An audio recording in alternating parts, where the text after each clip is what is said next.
Thank you. I forget who actually organized this.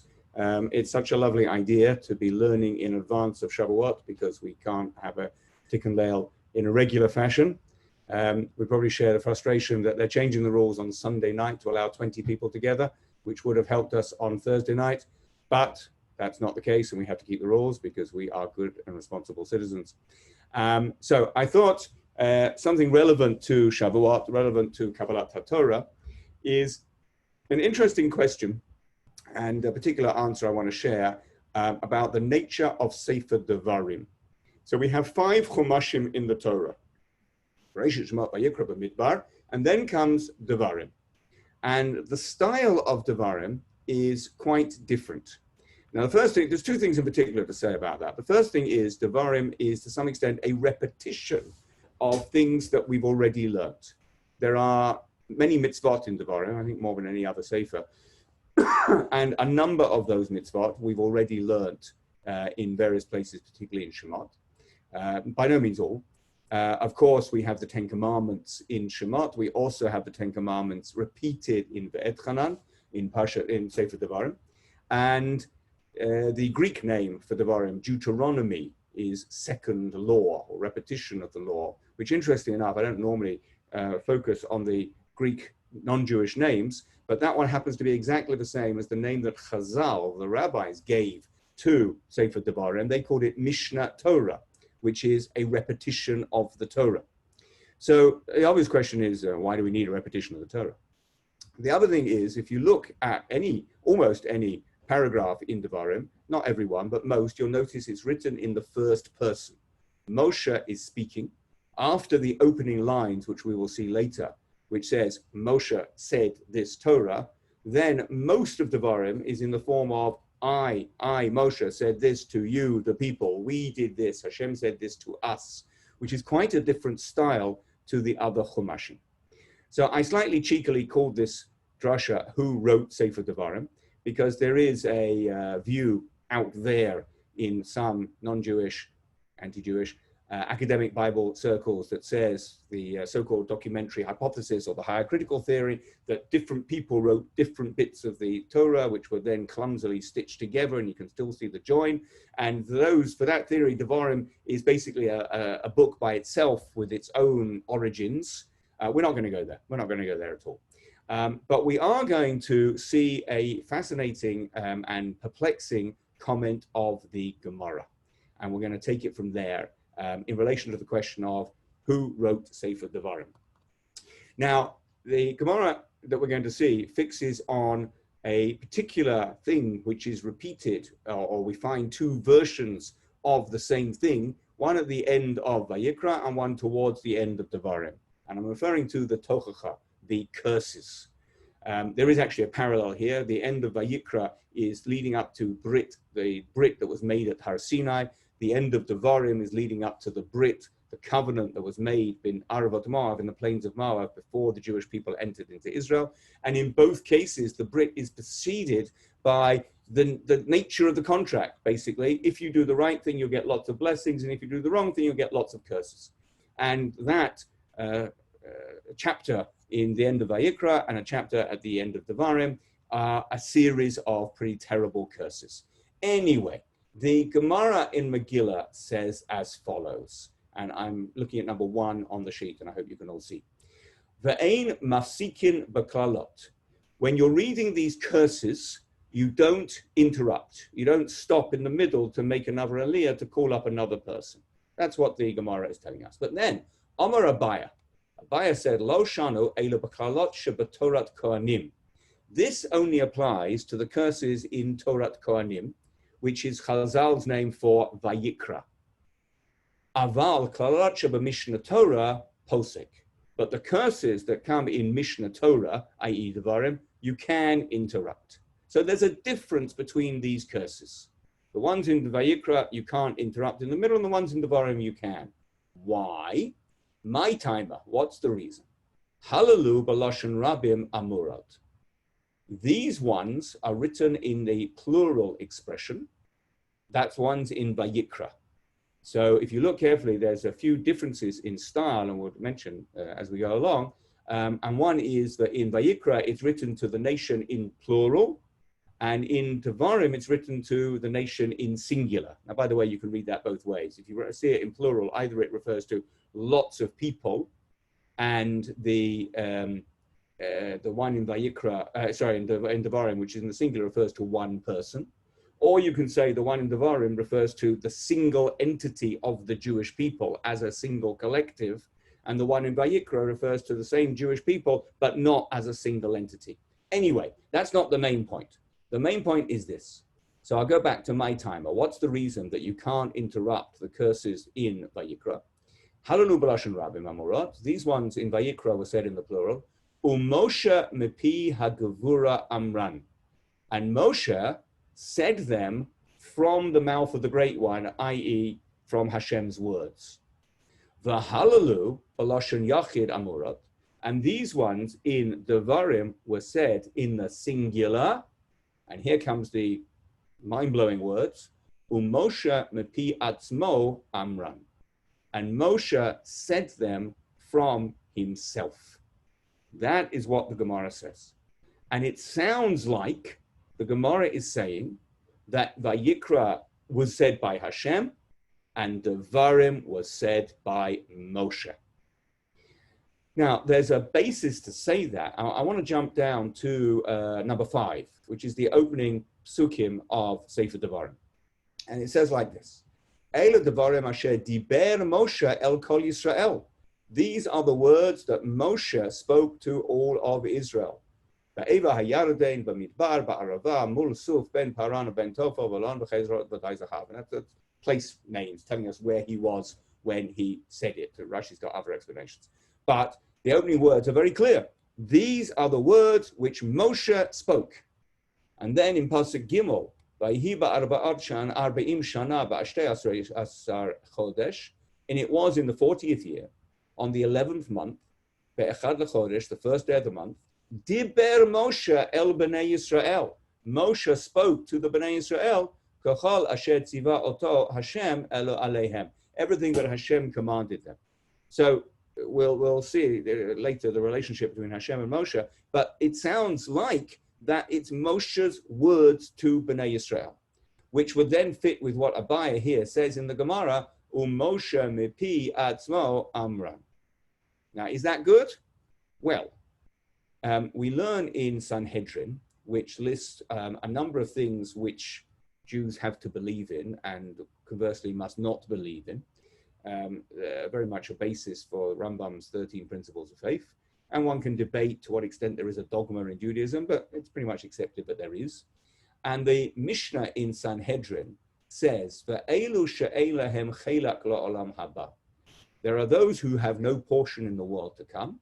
And one of them is, ha'omer ein tchiyat hametim min haTorah, one who says there's no resurrection of the dead from the Torah. That's not our subject now.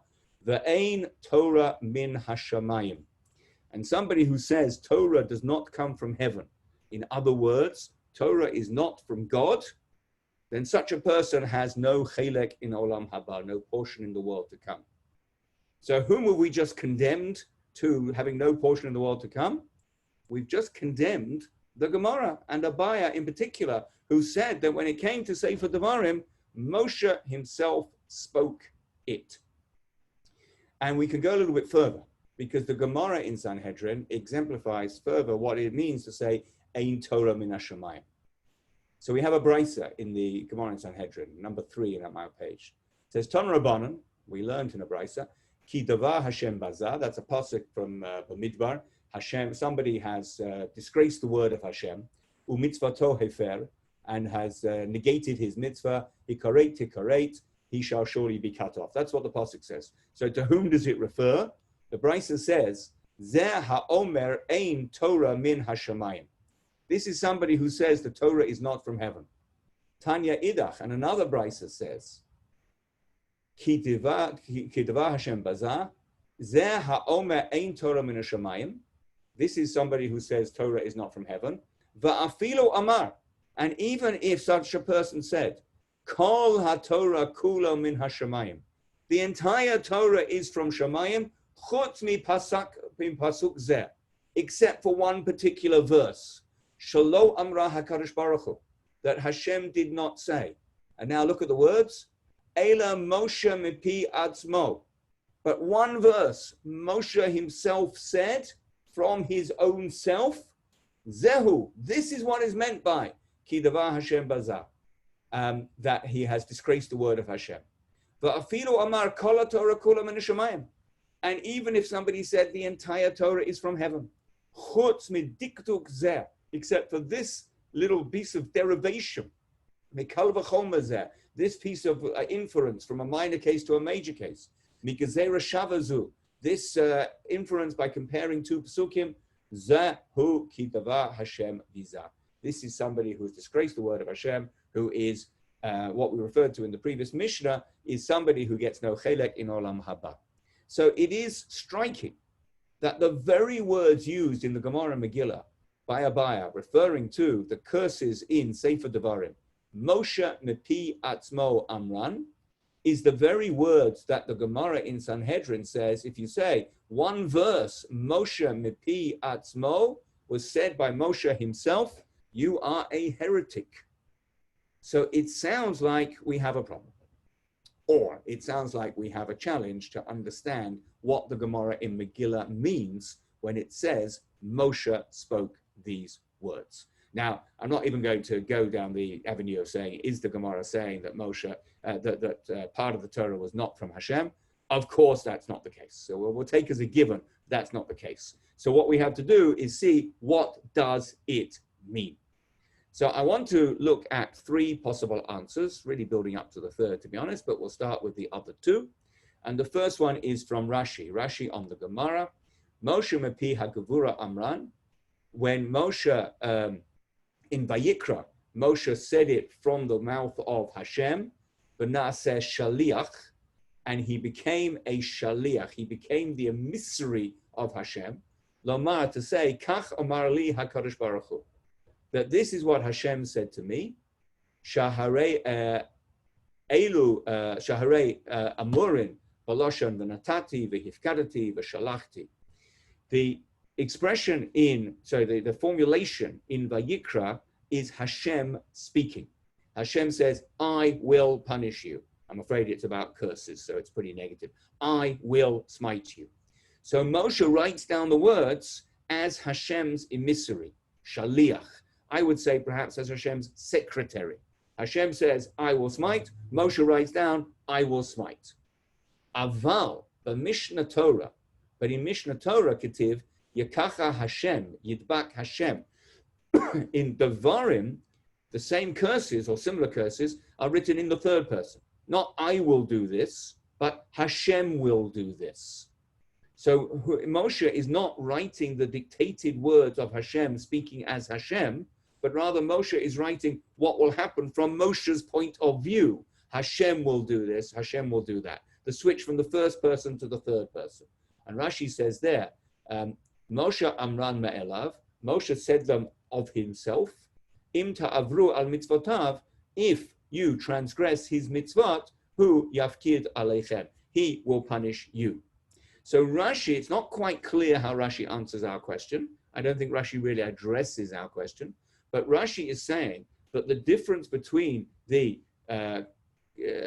curses in Vayikra and the curses in Devarim is the curses in Vayikra is Hashem's own voice speaking, and the curses in Devarim is Moshe's own voice speaking about what Hashem is going to do. So Rashi doesn't really address how, so I think Rashi takes as a given that Hashem is telling Moshe what to write, but when the Gemara says Moshe said them himself, it means Hashem told Moshe to write from the perspective of Moshe and the Jewish people, as opposed to Vayikra, where Hashem told Moshe to write from the perspective of Hashem. Okay, let's look at the Malbim. So the Malbim talks at the beginning of Devarim, where it says, as we saw a little while ago, that in Perek Aleph Pasuk Gimel, so I'm looking at quote number 5, Vayhi ba'arbeim shana ba'ashtei asar chodesh, etc. On the first day of the 11th month of the 40th year, Moshe spoke to the Bnei Israel, Kachol asher tziva oto aleihem, all that Hashem had commanded him to say to them. So the Malbim, as he often does, is going to be very analytical and very precise in these words. What does it mean that Moshe spoke according to all that Hashem had commanded him? And why are we told specifically it's in the 40th year? So the Malbim says this, Vayhi ba'arim shana, it was in the 40th year. That is to say, Hinei hadavarim ha'ele diber Moshe midat atzmo. Moshe said these words from his own mind. So Moshe, as it were, created these words. Bizmanim mocholufim, at various times, kederech hadrosh v'hamechiach, in the way of somebody giving a drasha and somebody rebuking. V'lo hayalo rashut lichtavam, a sefer, but he didn't have permission to write them down in a book. So Moshe, it sort of makes you wonder, what did Moshe do all day? He was like a rabbi. He gave drushas and he told people to do the right thing, and he sometimes warned them against not doing the wrong thing.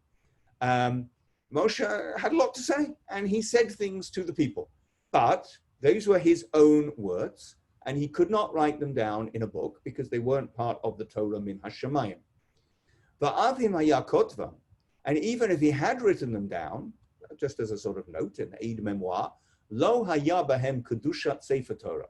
Such words written down would not have had the status of a sefer Torah. Rak haya inyanim kedivrei tochacha shene'emro al pi hacham. They would just be like words of rebuke, which are said by some wise person. You go into Gold and you buy books about what one rabbi has said and another rabbi has said. That would be the same status as Moshe's own drashas. It would have been a book of drashas of Moshe, but that's not the same as a Sefer Torah. Or kedavarim tishidiber ish haruach baruach hakodesh. That's interesting, and I'll tell you why it's interesting in a moment. Or if they would have been like words which were said by somebody with ruach hakodesh, which is one level below prophecy. A prophet says what Hashem tells them to say, but ruach hakodesh is, you say out of your own mind and your own words, but they are inspired by Hashem's desire. That's called Ruach HaKodesh. So Moshe gave these drashas as he goes along. He doesn't write them down, or maybe he does write them down, but what he writes down doesn't become a Sefer Torah. Aval, ba'arba'im shana, but on the 40th year, be'echad lachodesh, Shavat, on the first day of the month of Shavat, that's the 11th month, tziva lo HaKadosh Baruch Hu, Hashem commanded him la'amran sheinit, to say them, all these drashas that he's been given, to say them a second time, li'Yisrael, to the Jewish people, b'tzivui mepi ha'gevura, as a command from Hashem. Ki amarlo, because Hashem said to him, daber el b'nei Yisrael le'mor, speak to the b'nei Yisrael, saying the following, v'chein tzivalo, and similarly Hashem commanded him, sheyichtaveim, the sefer, but he should write these words, these drashas that he's been giving, in a book, mipi Hashem, from the mouth of Hashem.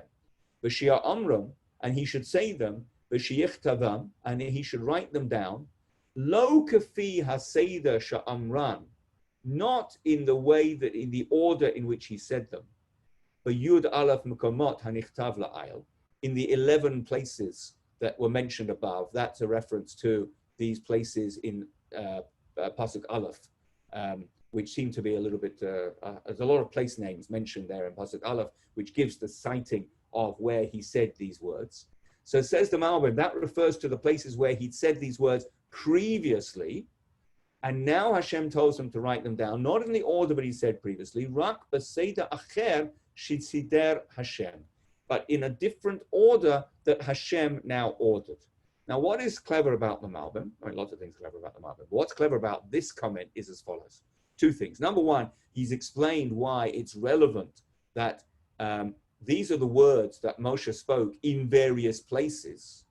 And in the 40th year, Hashem told him to say them. So at first glance, there is a problem there. If he's already said them in various places, why is Hashem telling them to say them now? But the Malbim answered that beautifully by saying, Moshe said them, mipi atzmo, as the Gemara says, from himself over the course of the previous 40 years. And now Hashem was telling him to say them again in the order that Hashem tells him, and that is going to be Sefer Devarim. In other words, it's Moshe's words, but he's only saying them because Hashem tells him to say them again. So it is what Hashem wants him to say, but it's the words that Moshe had originally said. That is the Malbim's, I think, brilliant way of reconciling these different words at the beginning of Sefer Devarim and this idea that we saw in the Gemara that Moshe said these words by himself. So how can Moshe say part of the Torah by himself without it coming from Hashem? Hashem endorsed it having originally come from Moshe, and now it has the stamp of approval of Hashem. And he continues, V'zesha Amar, this is what it says, Diber Moshe el kol b'nei Yisrael. Moshe spoke to all the b'nei Yisrael, K'chol asher tziva oto aleihem, all that Hashem commanded him to say to them. Sha'amar lei, because Hashem said to him, Daber el b'nei Yisrael, speak to the b'nei Yisrael, leimor, saying, Hashem Elokeinu diber eleinu b'chorev. So the first thing that Moshe says, which I didn't include in the text here, is Hashem said to us in Chorev, which was Har Sinai. In other words, when we were back at Har Sinai, this is what Hashem said to us. Ad Sof Sefer Mishnah Torah. That's from the beginning to the very end of Mishnah Torah, i.e. the whole of Sefer Devarim. So Hashem said to Moshe, please go and say the whole of Sefer Devarim. Hakol nichtav al pi Hashem. Everything was written by the command of Hashem. V'lo katav midato af kotzor shal yud. And Moshe didn't write out of his own opinion, even the tiny little corner of a yud. And therefore, and the Malbim adds this because you might have been wondering otherwise, the status of Sefer Devarim is exactly the same as the other Chumashim, even though it was originally the words of Moshe, which Hashem then told him to write all over again. Okay, that's the Malbim. And now I've actually been building up to the Maharal. So I'm a big fan of the Maharal, and the Maharal of Prague, 16th century in Prague, as the name suggests. So he has a new way of looking pretty much at everything. And there are a number of themes that come up over and over again in the words, in the writings of the Maharal, of which there are many. And we're going to see some of them in play here. But he's going to try and answer this question. What does it mean that the Gemara says Moshe wrote Sefer Devarim? As he says, and we'll see in a minute, obviously it can't mean that Moshe wrote it by himself, because then it would be a denial of Torah min Hashemayim, and that's unthinkable. So he says, number 7, Roi l'chal hadat, ha'hefresh sheyesh bein Mishnah Torah. It's fitting for you to know the distinction that there is between Devarim, asher bo gam hadibrot hashniot, which has the second set of the 10 commandments, ubein shah haTorah, and the rest of the Torah. By the way, one of his, this is taken out of context, or it's taken from a big book, and one of the things he's in the middle of talking about is the differences between the first set of the Aseret Dibrot and the second set. There are a number of differences. It's quite well known that in the fourth of the commandments, in Yitro, in Shemot, it says Zachar et Yom HaShabbat, and in Devarim it says Shamar et Yom HaShabbat, guard and keep. But there are actually a number of other differences between the two versions. So in order to explain why there should be differences, the Maharal says, you should know that there's a difference between Devarim and the rest of the Torah. And then he quotes what we saw from the Gemara in Megillah, from the Sechet Megillah. So I won't read it all over again, but except the last point. Halalu Moshe mepi atzmo amran. Moshe said these words of himself, from himself. Devarim was said by Moshe from himself. So again, the Maharal asked the question as we turn over the page, what does this mean, as we've been asking already? And he says, V'ein hakavana zeh chas v'shalom, sheya'amar Moshe devar mepi atzmo af ot achat. So it cannot be, God forbid, it cannot be that Moshe said these words by himself, even one letter. So we're ruling out that possible interpretation. Rak ha'hefresh sheyesh ben ha'mishnah Torah u'bein shah ha'Torah. But the difference between Devarim and the rest of the Torah, and before I go any further, I said at the beginning, it's obvious that there is a difference because the style is so different. Because in particular, Moshe is speaking in the first person throughout most of Devarim, and he's talking about Hashem in the third person, as we have discussed. So if you just open the pages of Sefer Devarim, you see that there's a different style. So says the Maharal, Ki HaTorah, and now he gets a little bit deep, and perhaps it's not the right word, but I'll use it a little bit mystical. He says, Ki HaTorah shenatan Hashem yibarach liYisrael. The Torah which Hashem gave to Israel, and it's important, Hashem gave it to Israel, Yesh bo shtei bechinot. There are two aspects to it. Habachina ha'achat mitzad Hashem yibarach, asher hu notein haTorah. There's one aspect which comes from the giver of the Torah, i.e. from Hashem. Habachina b'shenit mitzad Yisrael hamakablim et haTorah. And the second aspect is from the point of view, if you like, or from the perspective of the recipients of the Torah.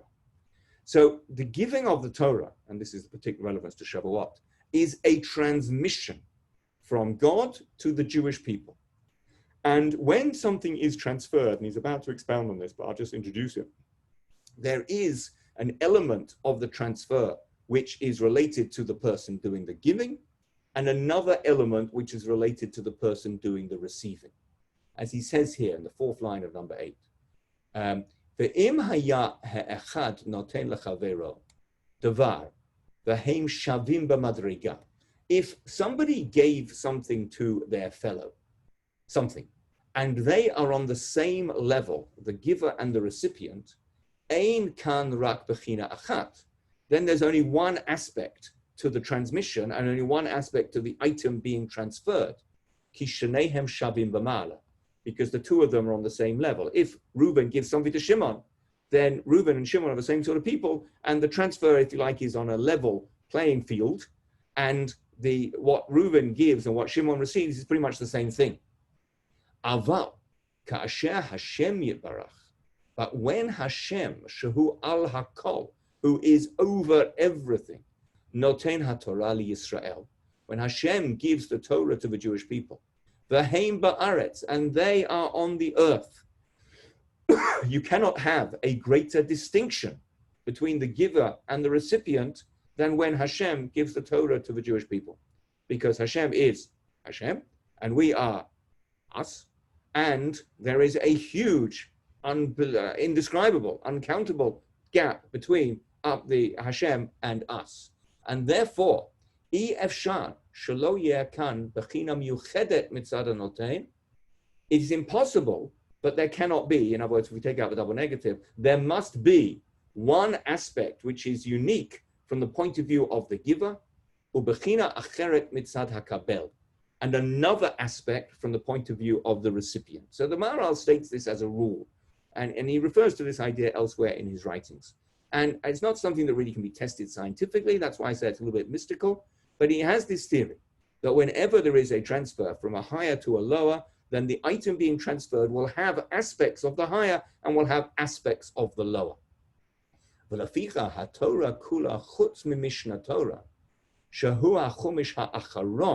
I pause for a minute. So how do we see in the Torah these two aspects? Well, you might have worked out where we're going with this.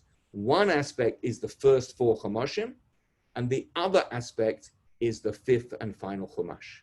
The 5th and final Chumash, Devarim, is the one that is from the point of view of us, from the Bechina, from the aspect of us, the recipient. And it's fitting, but it should be the 5th one. And it says here, therefore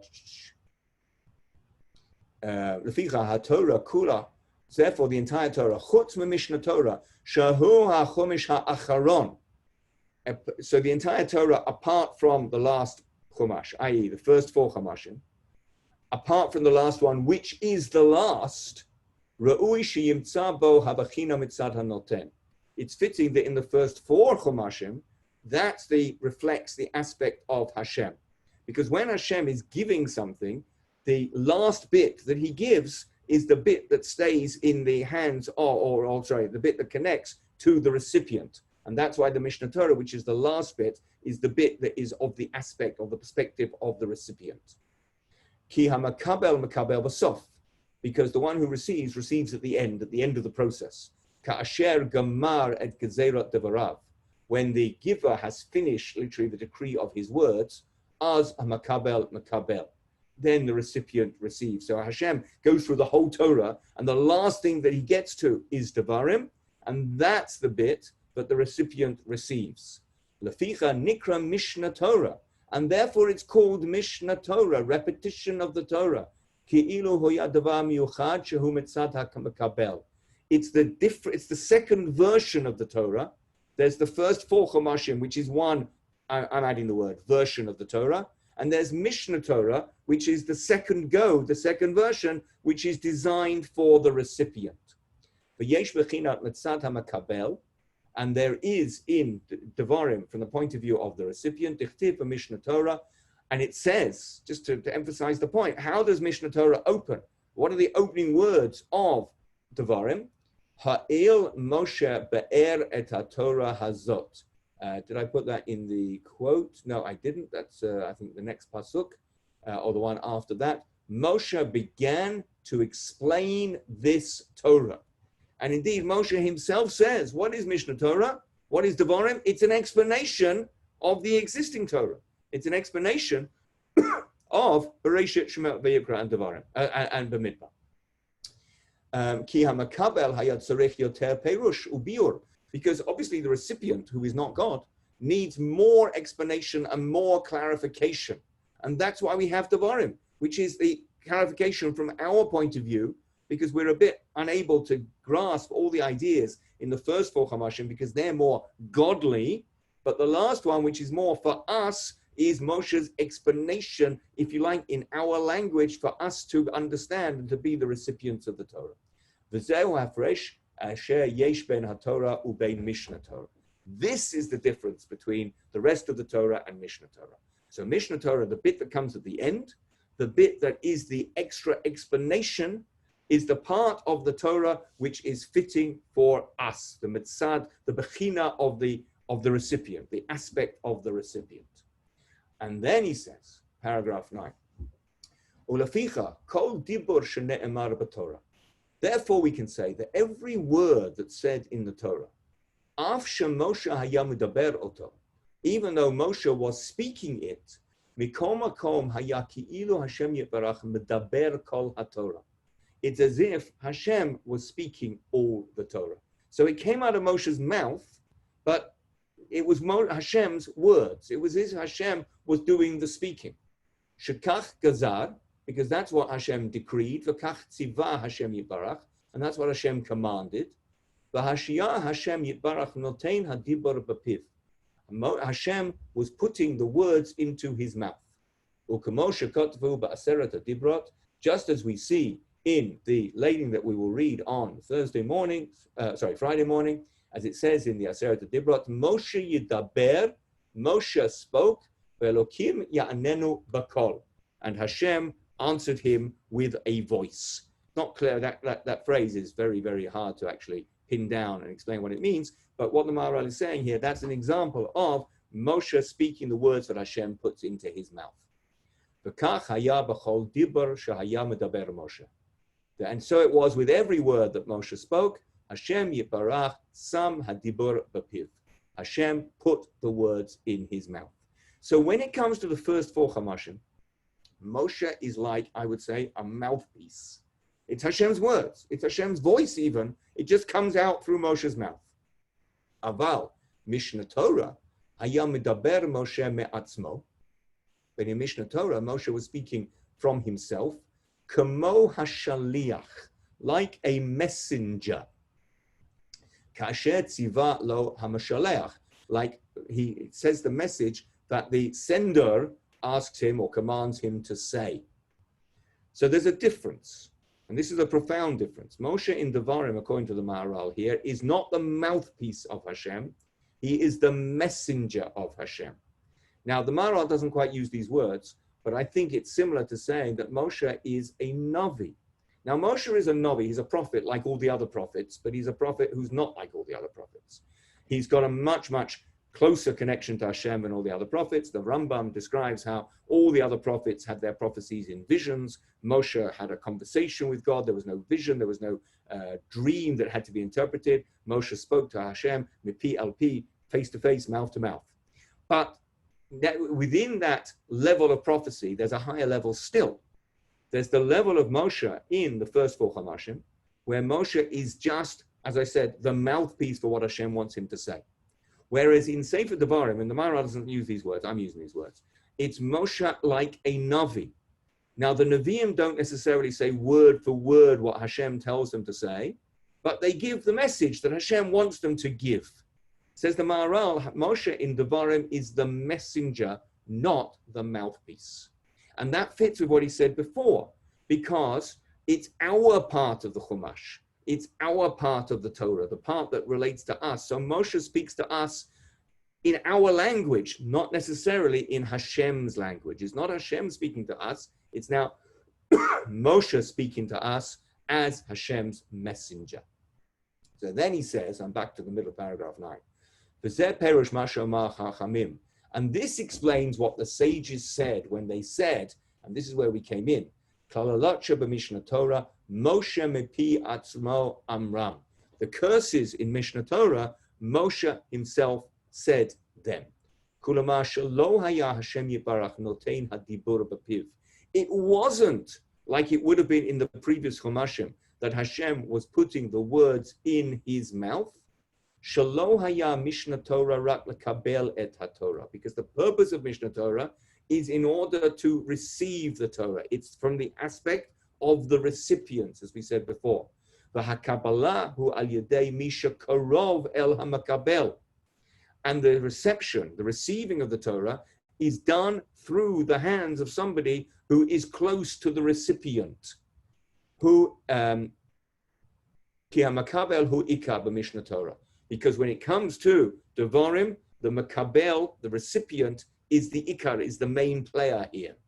Lakach hayazeh al yedei Moshe Rabbeinu alav hashalom shehu karov el hamakabel.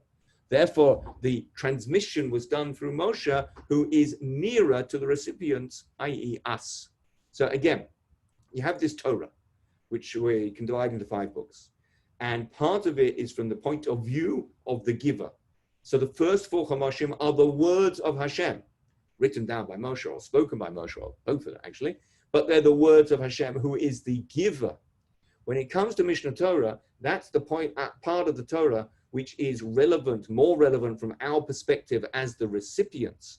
And therefore the agent who does the transmission there is one of our guys. It's somebody close to us, i.e. a human being, i.e. Moshe Rabbeinu. So that's what it means. It's not that Moshe made up the words himself, but Moshe was speaking the words as the messenger of Hashem with more, to use a modern word, agency than he had in the previous Chumashim. And then he says in number 10, Klal hadavar. So to sum up, Ki Hashem yibarach notein haTorah, Hashem is the giver of the Torah, the Yisrael hayu makablim oto, and the Jewish people were the recipients of it. The hakabbalah hi besof, and the recipient, the act of receiving it comes at the end. Once you've gone through the whole Torah, you get to the end, that's the bit that you do the receiving with. V'zehu Mishnah Torah shahi besof, and that is the Devarim which comes at the end.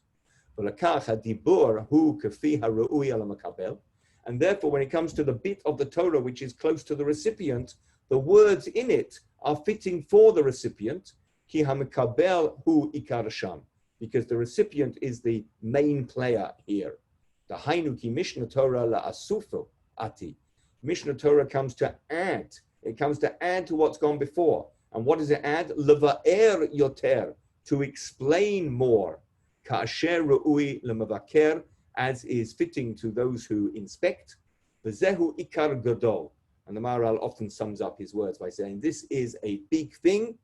Ubezeh yotaretz kol ha'chalufim v'hashniim sheheim b'dibrot achronot. And in this way, you can explain all the differences that appear in the second set of the Aseret HaDibrot, the so-called 10 Commandments. Now, I'm not going to go through all those differences, but the Maharal has told us that if you go with this idea in mind, that the first set of the Aseret HaDibrot is from Hashem, as it were, for Hashem, and the second set of the Aseret HaDibrot is for us, the recipients, you can explain the differences that occur. And elsewhere in his Sefer, he explains each one of those differences and how it fits with this overall principle. But more generally, he's telling us that Sefer Devarim is there, as Moshe says at the beginning of the Sefer, as an extra biur, as extra exemplification, as extra explanation of what we've had in the previous Chumashim. And that explains beautifully why there are so many mitzvot repeated. Not every mitzvah is repeated by any means, and not every mitzvah in Devarim is a repeat of something that's been early. But many of those mitzvot are.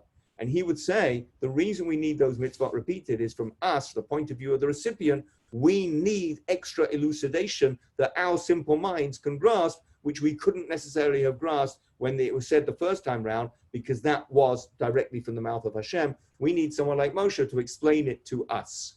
And finally, and with this I'll end, what the Maharal has said is that the words of Moshe, in the sense, when the Gemara says these are the words that Moshe said by himself, as opposed to from Hashem, it's the difference between Moshe as a mouthpiece and Moshe as a messenger, or as I would say, Moshe as a Navi. So absolutely every word of Hashem, of Devarim, came from Hashem, but it's what Hashem gave as messages to Moshe, and Moshe wrote them down using his own voice, which is why it's written in the first person. So I think we'll stop there, and I hope that was a suitable lead in to what we're going to do on Friday, which is to reenact Kabbalat HaTorah itself. I will say thank you very much for giving me this opportunity to share those thoughts. Thank you. Thank you. Thank you so much, Rabbi Kennard, from everyone at B'nai. We really appreciate that. My pleasure. Always my pleasure to teach Torah, and my pleasure to help out B'nai, which is a wonderful organization. Thank you. Thank you.